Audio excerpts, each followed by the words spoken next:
The question isn't really rent or buy. Everyone seems to have an opinion about renting versus buying. Your parents might tell you, stop wasting money on rent, buy a house. Someone else might say, never buy. Renting gives you freedom. And then you open a mortgage calculator and suddenly you're looking at numbers you barely understand. But here's the problem. Renting isn't automatically throwing money away, and buying isn't automatically building wealth. The better question is, which choice fits your money, your plans, and your life right now? Before you sign a lease or start house hunting, I want you to answer 7 questions. And the last question might completely change how you think about this decision. The big idea. Think of renting and buying as 2 different financial tools. Renting gives you flexibility. Buying can give you an asset and the possibility of building equity. But both come with keys. When you rent, you pay rent. When you buy, you're not just paying a mortgage. You're potentially paying property taxes, insurance, maintenance, repairs, closing costs, interest, and other expenses. So instead of asking which one is cheaper, we're going to ask 7 better questions. How long do you expect to stay? Question number 1. How long do you realistically expect to live there? This is one of the most important questions because buying a home comes with transaction costs. You may have costs when purchasing.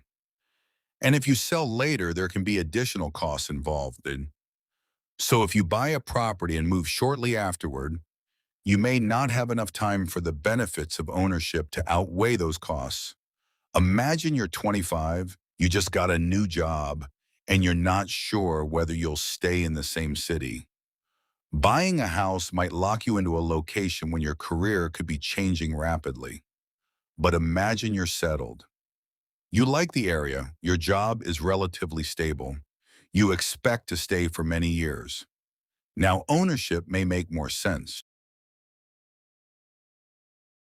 There's no magic number of years that guarantees buying is better.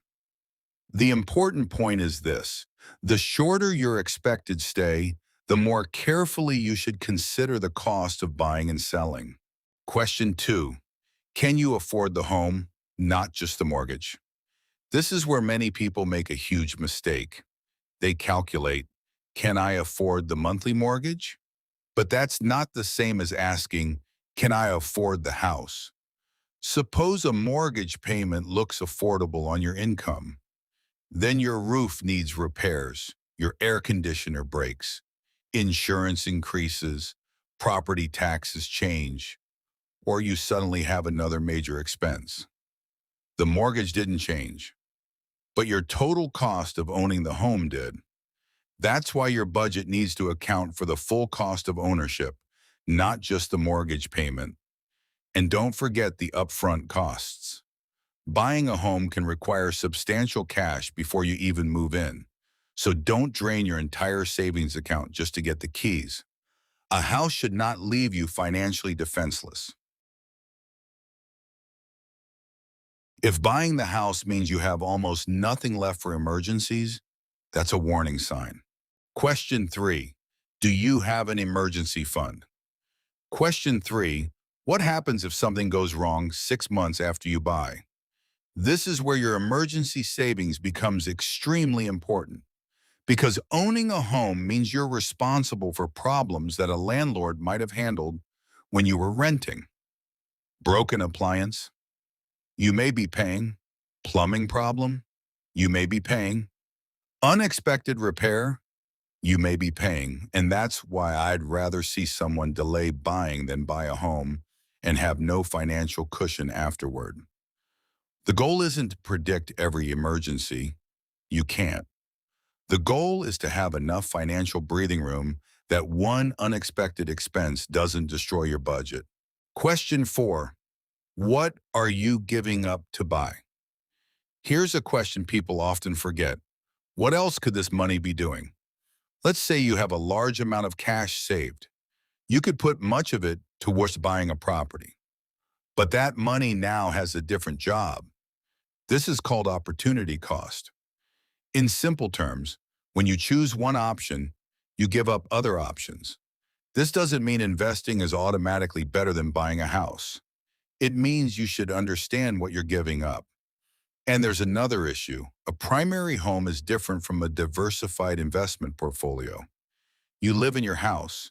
You don't receive the same diversification you get from owning many different assets.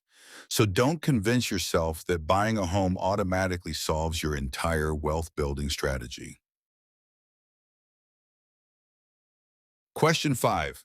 How stable is your income? This matters because a home purchase creates a long-term financial commitment. If your income is unpredictable, you need to be especially careful about taking on a large fixed payment. Maybe you're building a business. Maybe you're early in your career. Maybe you're considering changing industries. Maybe you aren't sure where you'll live next year. None of these automatically mean you shouldn't buy, but they do mean you should value flexibility. The more uncertain your future is, the more valuable flexibility can become. And that's one reason renting can be a perfectly rational financial decision. You're not necessarily behind. You may simply be paying for flexibility while you figure out your next move. Question 6. Are you buying the house you need or the house you want? This question can save you a huge amount of money. When people get approved for a mortgage, they sometimes treat the maximum approval amount like a recommended budget. It isn't. Just because a lender says you can borrow a certain amount doesn't mean you should. Your lifestyle matters too. A larger home can mean higher maintenance. More space can mean more utilities. A more expensive neighborhood can mean higher taxes and insurance. And every extra amount you commit to housing is money that can't easily be used somewhere else. So instead of asking, what's the most expensive house I can buy? Ask, what's the least expensive home that comfortably meets my needs? That's a completely different mindset. Question 7, what happens if your assumptions are wrong? And here's the question I think deserves much more attention. What if things don't go according to plan? What if you thought you'd stay for 10 years, but you move after 3? What if your income falls? What if the property needs expensive repairs? What if the neighborhood changes? What if your financial priorities change?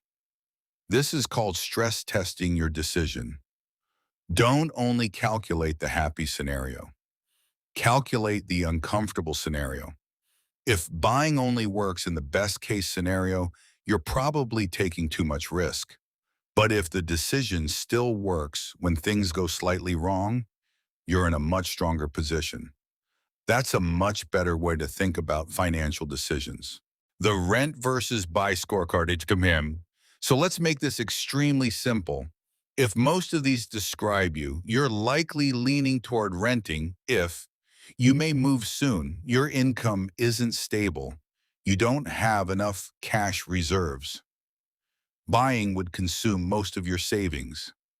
You value flexibility, or you're still figuring out where you want to live. Now consider buying if you expect to stay for a long time. Your income is reasonably stable. You can handle the total cost of ownership. You have cash reserves after purchasing, and the home fits your budget rather than stretching it. Notice something, there is no universal winner. The winner is the decision that leaves you financially stronger and gives you a lifestyle you can actually sustain. The mistake to avoid. One of the biggest mistakes you can make is allowing someone else's financial situation to make your decision for you.